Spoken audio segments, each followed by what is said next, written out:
Iniciei a gravação, foi disponibilizado depois lá no Moodle lá. Então vamos lá. Até a aula passada, a gente viu um pouco da introdução e vimos a evolução aí das máquinas, né? O grande marco dessa revolução toda foi a entrada dos transistores, que foi quem de fato conseguiu dar um boom, né? Na eletrônica. É claro que a miniaturização, consegui falar, ela veio ao longo da evolução tecnológica, mas a criação do transistor, ele foi o grande marco aí. Hoje uma CPU, ela tem aí milhões de transistores dentro dela, ela é baseada em transistores, só isso. Bom, e agora a gente vai entrar nos modelos de arquitetura e vamos começar a descer um pouquinho mais em cada uma dessas unidades funcionais, né? Nós temos basicamente dois modelos de arquitetura que funcionam até hoje, tá? Que é a arquitetura de von Neumann, John von Neumann.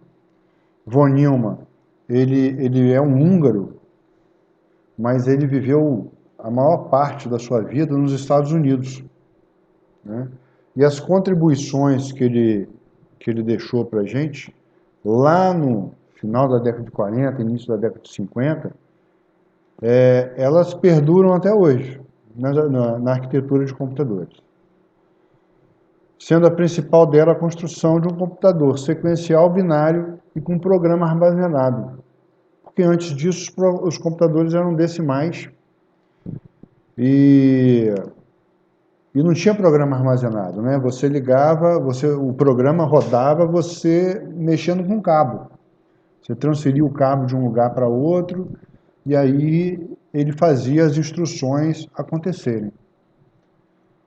Então esse modelo ainda é utilizado nos dias atuais, é claro, mediante enormes melhorias com a evolução tecnológica, mas a estrutura dele, a arquitetura dele, o desenho arquitetural dele é exatamente ou praticamente o mesmo, né? As arquiteturas paralelas, que é uma coisa um pouco mais recente, nada mais são essas arquiteturas do que uma replicação de várias arquiteturas de von Neumann. Ponto. Tá? Então, o que ele fez? O grande filé, o grande achado, a grande sacada de von Neumann que ele implementou. Ele criou unidades funcionais distintas. Então, ele criou uma unidade de memória, uma unidade de controle, uma unidade lógica e aritmética e unidades de entrada e saída. Tá? Bom, a unidade de controle. Qual é a finalidade dela? Busca um programa na memória. Esse programa ele é trazido instrução a instrução para dentro da CPU. Tá? Busca os dados da memória que serão executados. Executa as instruções daquele programa, linha a linha, sobre esses dados que foram passados para serem executados e devolve um resultado para a memória. Tá? Essa é a função da unidade de controle. A memória é um dispositivo de armazenamento de programas e dados, né? Até hoje funciona assim, e tem uma unidade lógica aritmética que executa as operações lógicas e aritméticas, composta de muitos e muitos registradores. O que é um registrador? O registrador é a memória interna do processador. Então, quando ele busca uma memória na memória principal para ser executado dentro do processador, essa instrução, esses dados, são armazenados em registradores dentro do processador. E aqui são feitas a execução das instruções e o resultado final é devolvido para a memória do computador. Então, essa é a proposta. Essa proposta, ela fala assim, mas todo mundo funciona assim. Todo mundo funciona assim hoje, porque até então não era assim que funcionava. Bom, qual a grande situação que teve na arquitetura de von Neumann?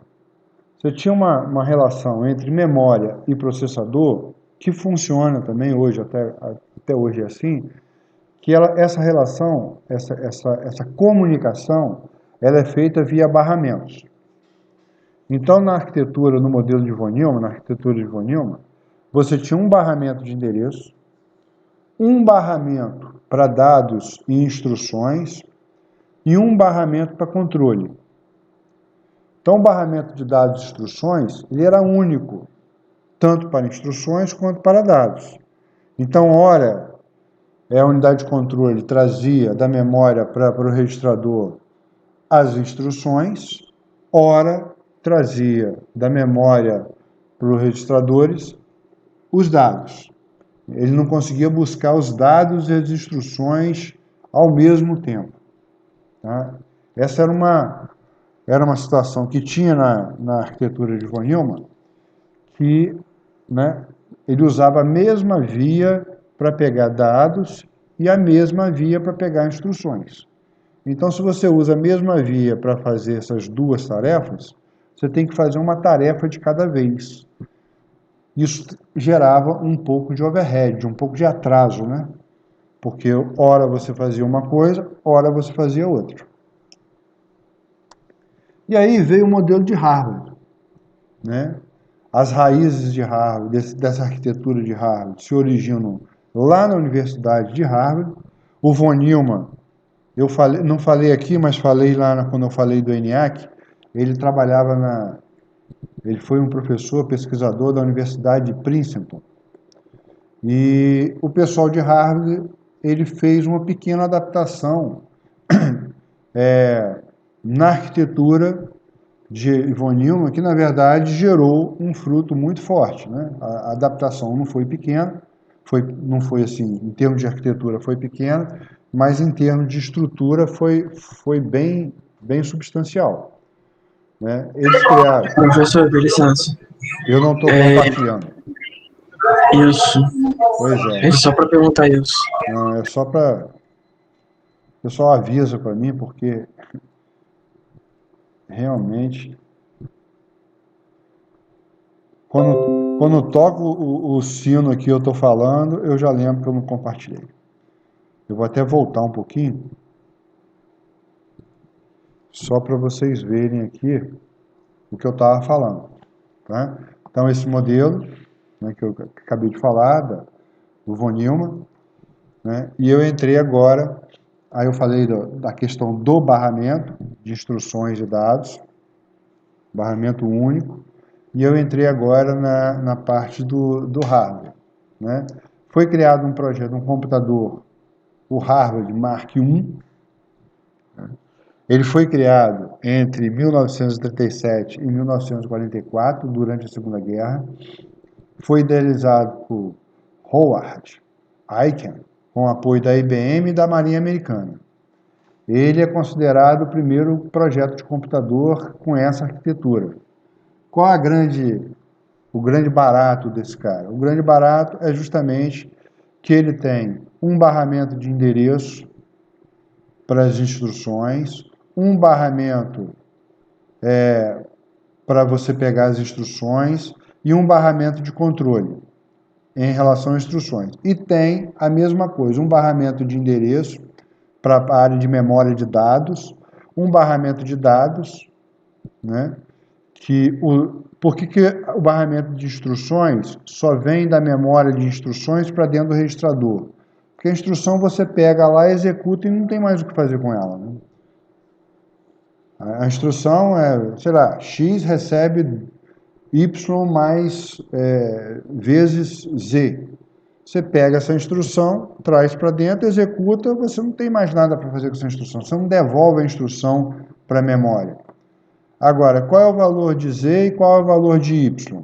Então, os dados. Então, você trouxe esses dados dessa instrução para dentro do registrador e o resultado você tem que devolver para a memória. Por isso que na parte de dados é uma via de mão dupla e na parte de instruções é uma via de mão única. Tá? E a mesma coisa o barramento de controle. Então você tem endereço, dados e controle para a área de memória de dados, endereço, dado e controle para a área de instruções, de memória referente às instruções. São duas memórias diferentes? Não. São duas áreas dentro da memória principal. Hoje, por exemplo, são duas áreas dentro da memória RAM.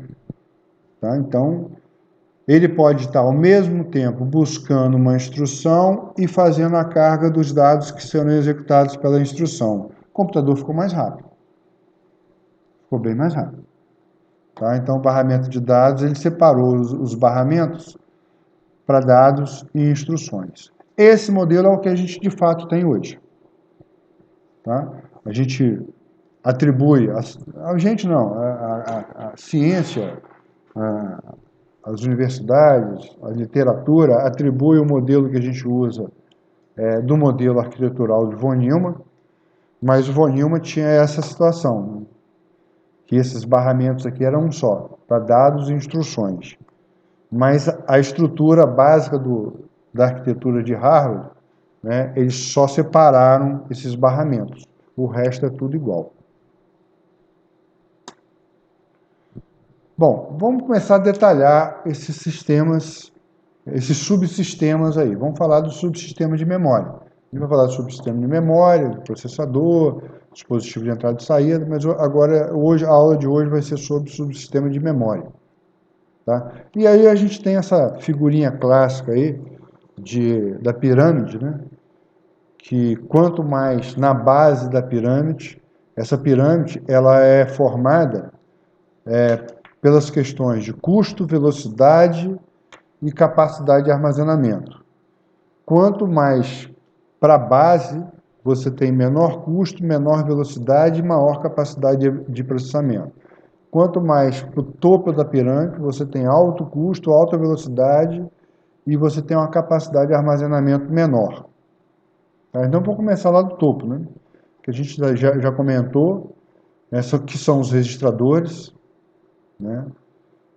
Esses registradores são memórias voláteis. Por que é uma memória volátil? O que é uma memória volátil? Memória volátil é uma memória que ela tem que ser permanentemente energizada para manter a sua capacidade de armazenamento. Ou seja, o computador tem que estar ligado na tomada ou na bateria. Tá? Senão ela perde a capacidade de armazenar dados e instruções. Ela armazena as entradas de dados, os valores que serão processados, as instruções e o resultado do processamento. Né? A gente não termina o processamento e já devolve o resultado para a memória principal. A gente termina o processamento, armazena esse resultado final dentro de um registrador, depois esse valor final é copiado, é devolvido para a memória principal. Tá? Memória cache é uma memória que ela fica localizada entre a memória principal e a memória do processador, que são os registradores. Tá? Ela é localizada entre esses dois. Ela é do tipo SRAM. Tá? É S de estática em inglês e RAM de Read Access Memory, memória de acesso para leitura. Tá? A gente vai detalhar ela um pouquinho mais daqui para frente, um pouquinho mais à frente, a gente vai detalhar ela um pouco mais à frente. Tá? A memória cache. Mas ela serve para encurtar esse caminho. Na verdade, encurtar esse caminho, quando a gente fala em encurtar esse caminho, a gente está falando de performance, de velocidade.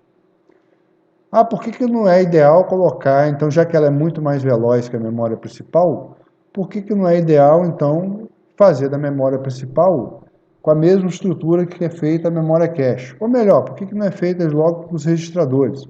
Por causa de custo, né? O custo. O custo vai variando aqui e varia muito, né? Memória principal. Nós temos a memória ROM e memória ROM.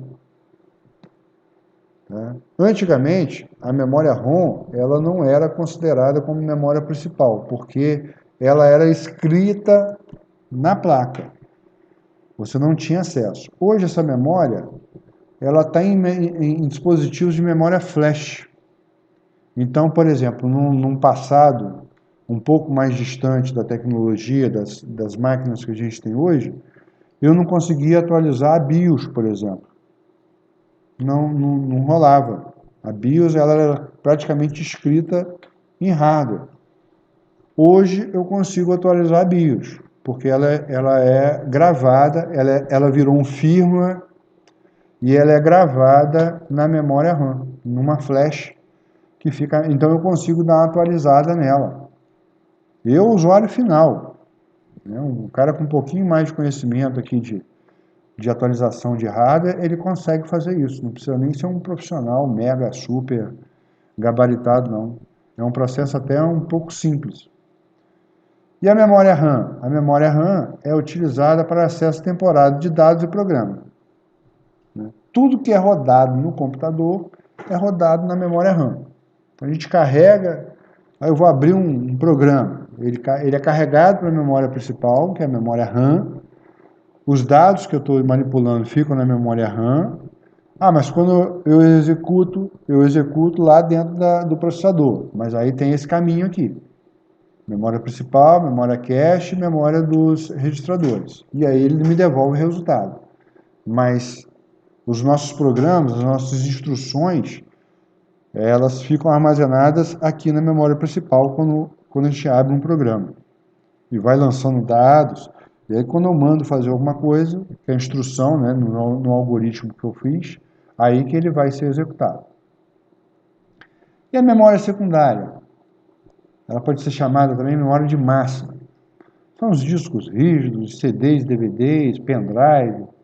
Hoje até tem o pendrive, hoje não caiu em desuso completamente, mas ele tem um uso assim bem mais restrito com as questões dos drives aí, das nuvens, né?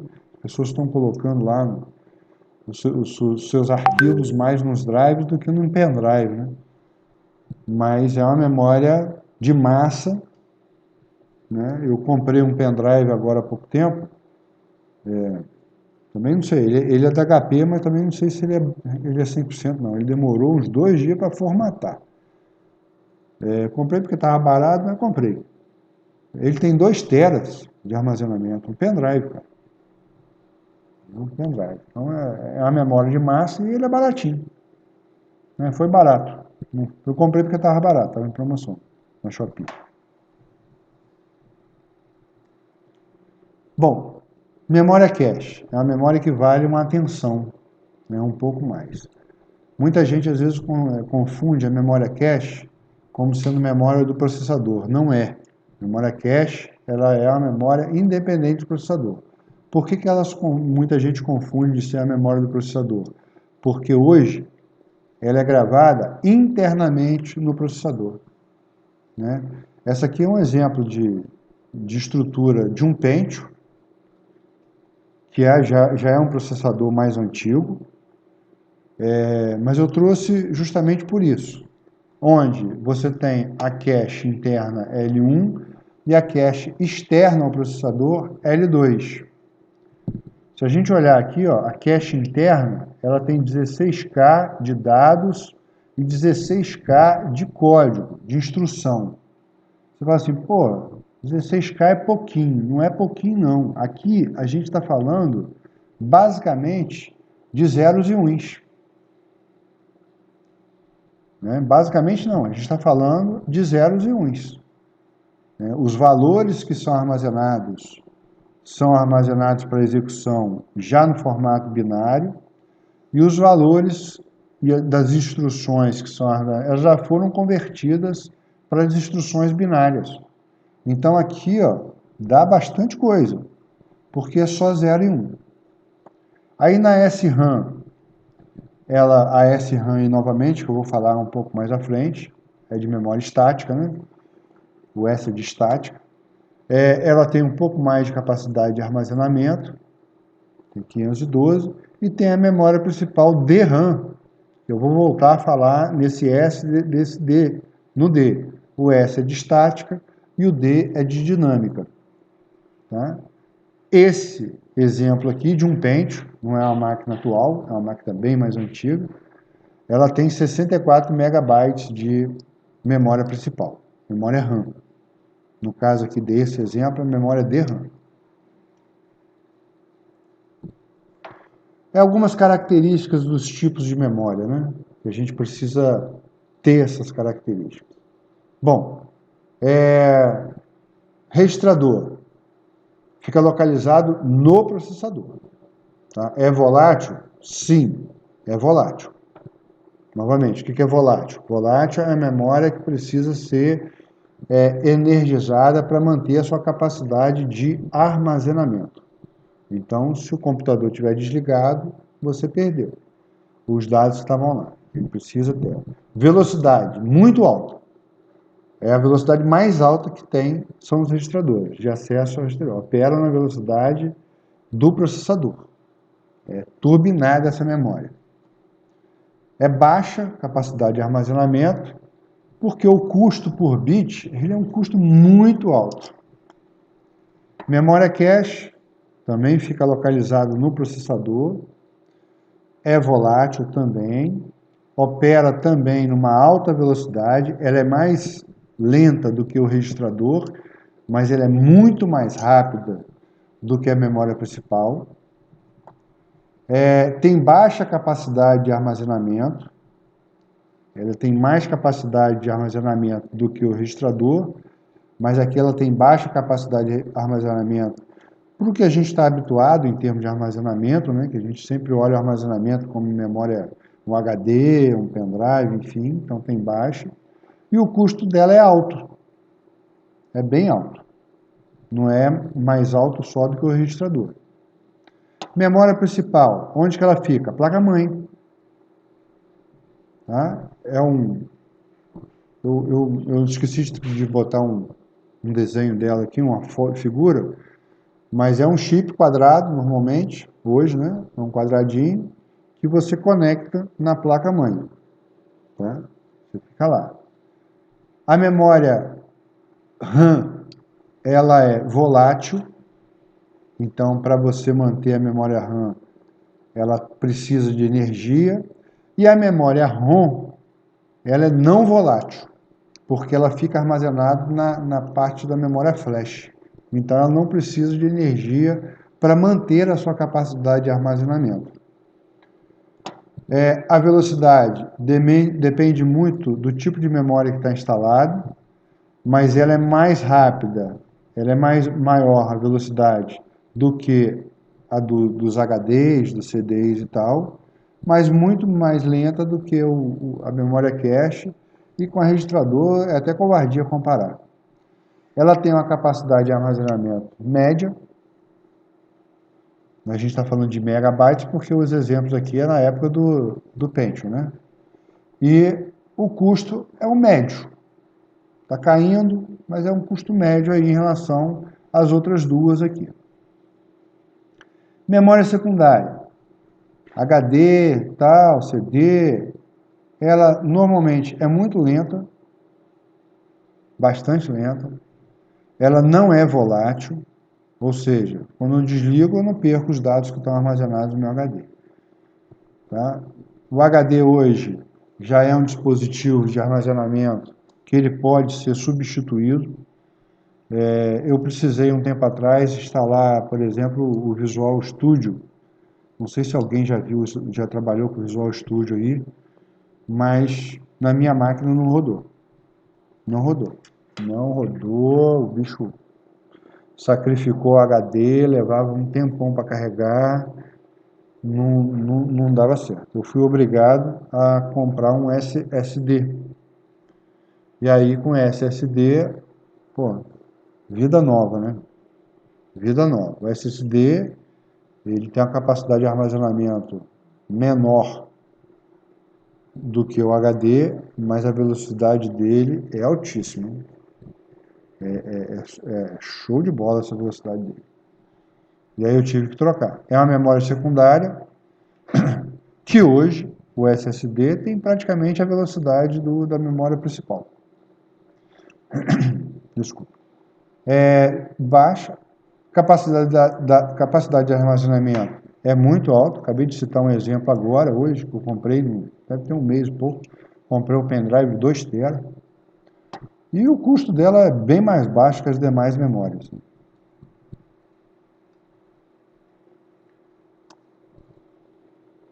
Cada subsistema de memória requer vários tipos de linhas de entrada e saída para desempenhar as seguintes funções. Selecionar o endereço na memória que está sendo acessado por uma operação de entrada ou uma operação de saída. Selecionar a operação de entrada ou de saída a ser realizada. Fornecer os dados de entrada a serem processados, a serem armazenados na memória. Manter os dados na saída da memória durante a operação de leitura. E habilitar ou desabilitar a memória de tal forma que ela responderá ou não responderá, né, aos comandos de endereço na área de leitura e escrita. Bom, aqui um exemplo, né? Isso aqui não, é um exemplo didático. Você não tem 5 linhas aqui de endereço, você tem milhões de linhas de endereço, né? Isso aqui é só um exemplo didático para a gente ver. Então, nesse exemplo, a gente tem uma memória RAM hipotética, só para a gente poder conversar um pouquinho sobre essas questões de linhas de endereço, que a gente falou aqui, ó, linhas de entrada e saída. Né? Nesse exemplo hipotético, a gente tem 32 diferentes locais de armazenamento. Por que 32? Porque os endereços aqui de entrada ó, são 5. Como a gente está falando de um mundo binário, é 2 elevado a 5. 2 elevado a 1, 2. 2 elevado a 2, 4. A 3, 8. A 4, 16. A 5, 32. Por isso nós temos 32 endereços de memória de armazenamento diferentes. Eles variam do endereço 00000 até o endereço 11111, que é o maior endereço. Nesse caso, a necessidade de 5 entradas para especificar um dos 32 endereços de memória. Então, eu tenho 32 possibilidades de endereço aqui. Então, um endereço, se eu mandar 00000, ele vai acessar um endereço na minha memória. 00001, ele vai acessar um outro endereço de memória. 01101 é um outro endereço de memória. Ou seja, para cada endereço de memória, eu tenho uma sequência de zeros e uns aqui formada. No caso de dados, eu estou entrando com dados de 4 bits e com saída também de dados de 4 bits. Por isso que aqui está representando células de memória de 4 bits. Então, esse valor 0110, isso aqui pode ser um endereço, um número, pode ser uma instrução. Esse valor aqui, ó, ele está contido, ele está armazenado no endereço 00000. Esse endereço aqui, ó, esse valor aqui, 1100, ele está no endereço 00101. O que significa dizer? Para eu buscar esse valor na memória, eu tenho que entrar com essa sequência de zeros e uns nesse barramento de endereço. E aí eu consigo acessar esse valor de memória. Professor, isso aí é uma instrução ou é um dado? Não sei. Nesse momento, isso é transparente. Porque o dado vai ser representado binariamente e a instrução também. O que eu estou querendo pegar é o valor. Esse valor aqui na memória, né? Esse valor, esse dado aqui na memória, vamos chamar de dados, porque aqui está a entrada de dados, esse dado aqui na memória, Para eu chegar nesse dado lá na memória principal, eu tenho que acessar via esse endereço. Para eu acessar esse dado aqui na memória, eu tenho que buscar esse dado nesse endereço. Então, eu tenho que passar 11110. E assim que é feito o acesso da memória RAM, né, pelos endereços. O dado ele vai representado também pelo endereço que ele se encontra.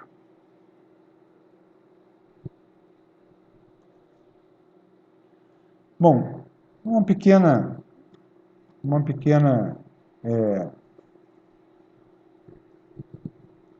pequeno resumo do que a gente já, na verdade, até falou, mas aqui tem algumas coisas novas, né?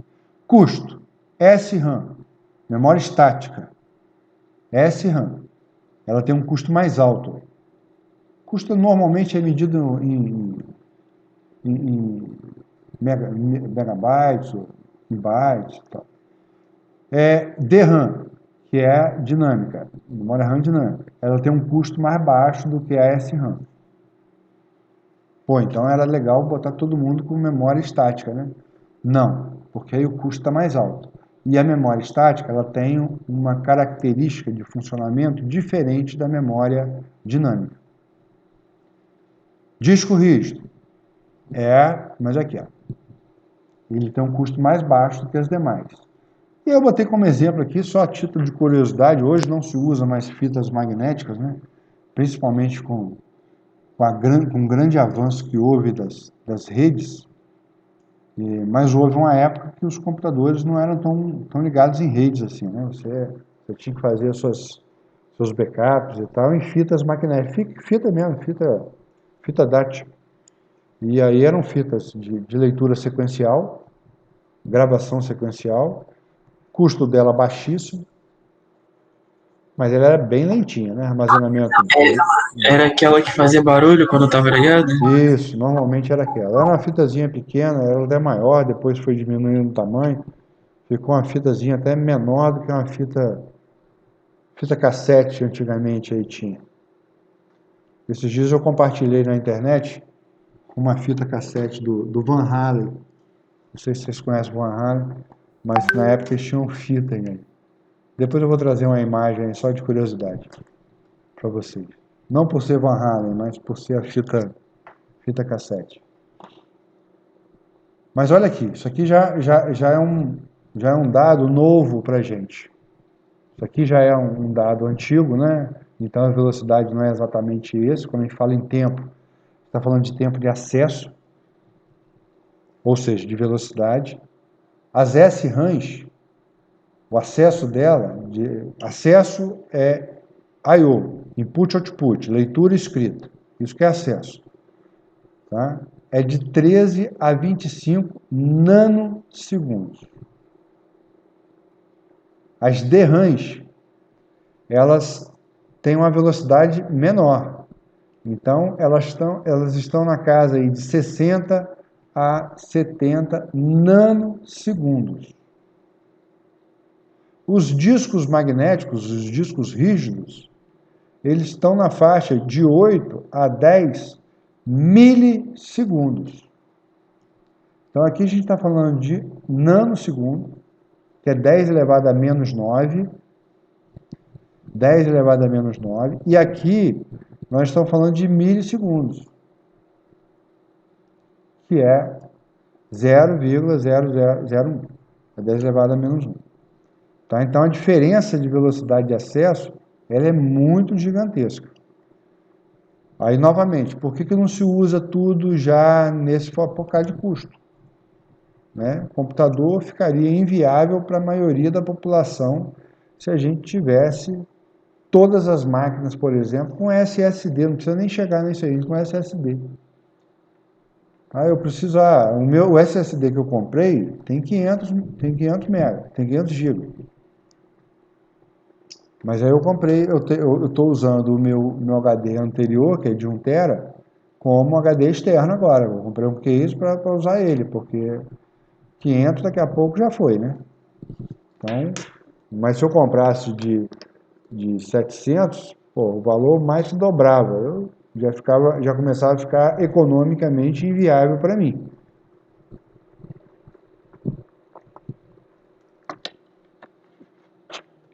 Então, falei, vou comprar um menos, eu consigo pagar na boa, e os dados que eu não uso muito, eu jogo para dentro de um HD, eu jogo lá para a nuvem, para o Drive, que é muito tranquilo hoje, a gente fazer isso, né? Modos de acesso também é uma novidade que a gente não tinha falado. Então, tem casos que o acesso é aleatório das posições, tem situações que é um acesso sequencial e tem situações que o acesso é direto. Persistência no armazenamento, ou seja, a capacidade de manter os dados armazenados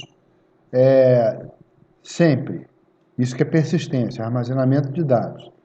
Voláteis e não voláteis. Os voláteis eu já comentei, e os não voláteis também, normalmente ele fica O da memória principal é só o que fica armazenado na memória flash. Porque o que fica armazenado na RAM, memória cache e os registradores são voláteis. Então tem que estar ligado na tomada, tem que estar energizado para manter a sua capacidade. A ROM, ela armazena na flash, então está tranquilo. Ela mantém o armazenamento, porque a flash tem essa capacidade de armazenamento sem a necessidade de estar sendo energizada.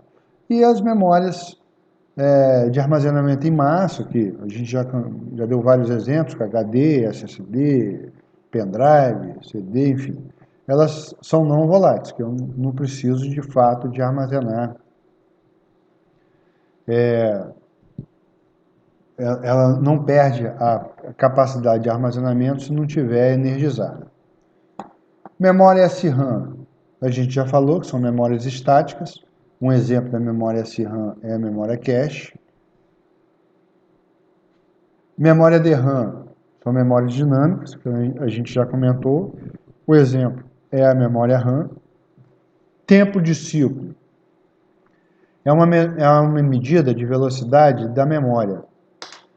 É o tempo requerido para a memória e um instante em que o dado se torna disponível da saída. Então, o tempo é do ciclo inteiro, tá? Do momento que acontece a requisição, busca as instruções, busca os dados, é carregado para dentro do processador, é executado o que tiver que executado e devolve o dado. E o símbolo TACC é usado para o tempo de acesso. Aqui tem a memória EDO, que eu trouxe também, a memória antiga, que ela nem é mais usada, mas eu trouxe a nível de curiosidade, é interessante a gente, pelo menos em algum momento, a gente ter ouvido falar nela. Extended Data Out. Ela é de 1997, ela já caiu em desuso. Permite o processador acessar o endereço da memória quando esta memória, né, ainda estiver fornecendo dados a uma solicitação anterior. Tá? Então, é a memória que permite acesso a ela sem ter sido finalizada a instrução anterior que ela está sendo executada. Isso ganha performance. Na época ganhou performance. Foi uma evolução muito grande isso aí. E a memória SDRAM não tem nada a ver com estática e dinâmica RAM. Essa memória é memória de acesso randômico, dinâmica. Como é que eu vou traduzir isso aqui melhor? É sincronizada. Ih, rapaz. Isso aqui é sincronismo dinâmico de memória de acesso randômico. Memória de acesso, faltou até um C aqui, no Access. Memória de acesso aleatório. Ela faz leitura e armazenamento de dois dados por vez. Ela tem uma frequência de 66 a 133 MHz. Isso aqui também é uma unidade antiga. Hoje a gente não está mais na casa dos megahertz aí. É uma unidade mais antiga. E Mas a gente vai trazendo porque o que muda são as unidades, né? Os valores. O princípio desse caso é exatamente o mesmo.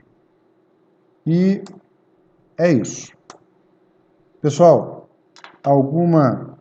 Deixa eu sair daqui, eu vou passar essa transparência para vocês. Alguma pergunta? Deixa eu ver se tem alguma coisa no chat aqui. Deixa eu parar a apresentação. Marcos Vinícius, era para eu estar compartilhando. Quando não tiver, galera, grita logo, porque com certeza eu esqueci. Não precisa ficar tímido, não. Pode mandar. A pessoa não está compartilhando, não. Pessoal, deu para entender a concepção do subsistema de memória, né? É importante saber aquela pirâmide, né? Os 4 níveis da pirâmide. Professor, não estava na sua primeira aula, como é que você vai fazer para dividir a avaliação? A avaliação, eu vou passar algumas listas de exercício, inclusive eu vou mandar uma hoje, referente à primeira parte, a parte da introdução e a parte da evolução. Eu vou mandar uma hoje. Eu já estava quase com ela pronta, mas aí surgiu uma demanda aqui, eu tive que parar. As perguntas eu já fiz, já montei. É individual, esse caso aqui é individual, essa lista. E eu só vou dar uma formatada, colocar o cabeçalho, aquela coisa toda, e vou mandar a lista pelo Moodle, tá? E assim a gente vai fazendo, até chegar o dia da prova, tá? Como é que está a disciplina aí? Vocês estão conseguindo entender? Estão absorvendo? Como é que está a dinâmica? O que vocês estão achando? Por enquanto, tudo tranquilo. Tá? Foi o que eu falei, eu vou tentar dar uma dinâmica assim um pouco mais na visão que a gente de desenvolvimento precisa, né? É claro que a gente tem que falar desses detalhes técnicos, porque a gente está falando da parte de arquitetura, de organização, os computadores, não tem jeito, né? Mas eu vou tentar trazer isso um pouco mais. Eu acabei de citar um exemplo, eu estava com um problema de rodar um Android Studio, não rodava por nada, não rodava por nada, nada, nada, nada. Levei 4 dias para tentar botar o cara para rodar. E aí aquela teimosia que a gente tem, né? Quando o negócio não funciona, a gente acaba virando mais macho ainda. Falei, não, esse negócio vai ter que rodar comigo, como é que eu não rodo? Se tá dando problema com o VS Code, imagina quando for usar o MATLAB. Pô, cara, o cara, o troço não rodava, não rodava. E a AVD do Android Studio não carregava nada, dava erro. Eu falei, não é possível. Aí pedi uma máquina emprestada, consegui fazer rodar, uma máquina melhor que a minha, consegui fazer rodar. E eu falei, não, então o problema eu acho que é o HD, porque ele é lento, meu HD era lento. Eu tinha comprado para uma finalidade, e não é uma máquina tão recente, eu comprei esse HD, essa máquina, eu acho que foi em 2016 ou 2017, foi por aí. Não lembro não, mas não foi muito menos que isso não. Tá, então já é uma máquina que já tem algum tempo, obviamente. E aí, o que eu faço? Falei, vou meter um SSD para ver como é que fica. E ficou. Ficou um tiro. Eu quando comecei a usar a máquina com SSD, parecia criança brincando. Eu ficava toda hora desligando e ligando o computador, porque a carga do sistema operacional era tão rápida que era brincadeira. Então comecei a brincar. Falei, pô, nem colocar em hibernar eu coloco mais. Eu já desligo e ligo de novo, porque não faz diferença nenhuma mais. Antes levava 5 minutos para carregar o Windows. Putz, mas é isso, pessoal. Então eu vou terminar de formatar aqui a lista para vocês. E aí eu vou deixar o prazo lá até segunda-feira que vem, tá? Para quem trabalhar aí, tiver uma vida um pouco mais atribulada aí, de repente pode ter alguém casado aí com filhos e tal, para ter aí pelo menos no final de semana. É uma lista pequena, se eu não me engano são 5 ou 6 questões, mas é mais para a gente ir mantendo os conteúdos que a gente está vendo aquecidos aí, não deixar adormecer muito. E aí a gente vai fazendo essas listazinhas aí por semana, né? Ou às vezes a cada 15 dias, vai depender da demanda aí da própria disciplina. Beleza?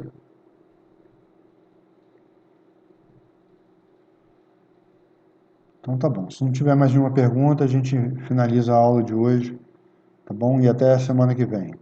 Semana que vem não, cara. Semana que vem é carnaval. Na outra semana. Um abraço. Bom carnaval aí a todos. Boa noite, pessoal.